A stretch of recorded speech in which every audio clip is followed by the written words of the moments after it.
Ada yang pernah ke pasar tradisional nggak? Pasti pernah lah ya. Atau ada nggak sih yang pernah nego sama guru di sekolah untuk menunda ulangan?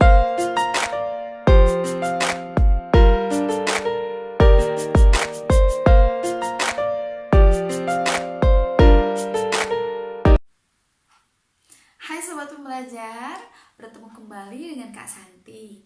Apa kabar kalian semuanya? Semoga kalian yang menonton video ini diberikan kesehatan, kelancaran, keberkahan, dan dijauhkan dari wabah COVID-19 yang saat ini sedang melanda. Amin ya Allah ya Rabbal Alamin. Nah, pada kesempatan hari ini Kak Santi akan berbagi materi tentang teks negosiasi.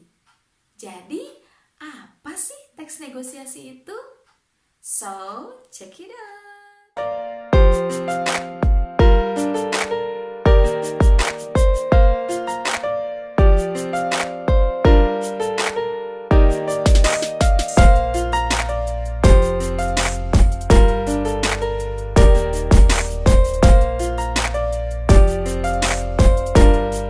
Baiklah, jadi sekarang yang akan kita bahas adalah pengertian negosiasi, pengertian teks negosiasi, unsur-unsur pembangun teks negosiasi. Lalu ini negosiasi dibagi menjadi dua, ada lisan dan tulisan. Lalu kita akan membahas juga tentang struktur teks negosiasi dan ciri kebahasaan teks negosiasi. Dan di akhir nanti Ibu akan memberikan contoh teks negosiasi.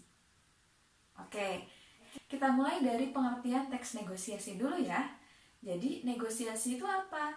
Negosiasi adalah proses tawar-menawar dengan cara berunding untuk mencapai kesepakatan bersama antara satu pihak, bisa perorangan, kelompok atau organisasi, dengan pihak yang lain.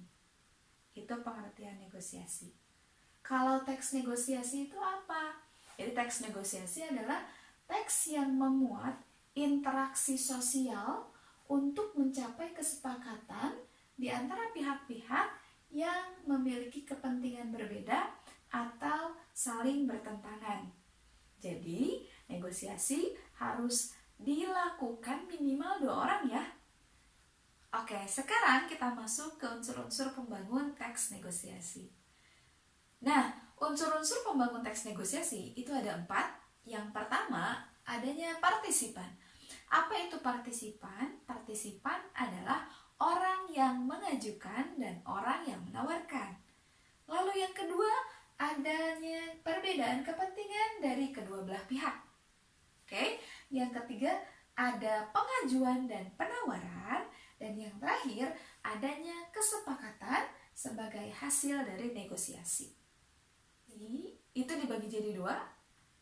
Ada negosiasi lisan dan negosiasi tulisan. Lisan, tulisan. Negosiasi lisan biasanya terjadi antara penjual dan pembeli, orang tua dan anaknya, guru dan siswa, dan biasanya terjadi di dunia kerja. Kita sekarang masuk ke struktur teks negosiasi. Nah, struktur teks negosiasi itu ada 4. Yang pertama ada orientasi, yang kedua ada pengajuan, yang ketiga ada penawaran, dan yang terakhir ada persetujuan. Di bagian orientasi, ini adalah bagian awal dalam teks negosiasi. Biasanya berupa salam dan sapaan dari satu pihak ke pihak yang lainnya. Lalu yang kedua, pengajuan. Pengajuan itu adalah suatu hal berupa barang atau jasa yang diajukan oleh salah satu pihak kepada pihak yang lain. Lalu yang ketiga ada penawaran.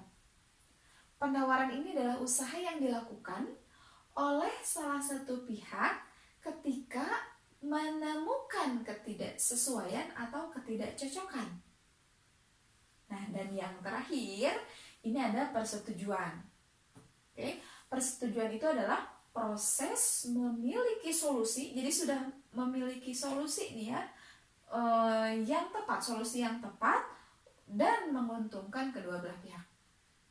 Jadi hasil akhirnya itu harus saling menguntungkan, ya. Dan biasanya nih ya, biasanya ditandai oleh kata ya, deal, oke, setuju, siap atau baiklah. Ciri kebahasan teks negosiasi itu ada 7. Yang pertama, menggunakan bahasa yang sopan, bisa ditandai dengan kata tolong dan sebagainya. Terus yang kedua, terdapat ungkapan atau kalimat persuasif atau kalimat ajakan. Yang ketiga, berisi pasangan tuturan. Yang keempat, keputusan atau kesepakatan yang dihasilkan tidak merugikan kedua belah pihak. Yang kelima, menggunakan pronomina atau kata ganti. Aku, saya, engkau, dia, itu pronomina. Yang keenam, menggunakan kalimat langsung. Tahu kalimat langsung? Cirinya adalah adanya tanda kutip. Lalu yang terakhir, bersifat memerintah dan memenuhi perintah. Oke, terima kasih. Sekian video pembelajaran pada kesempatan kali ini. Apabila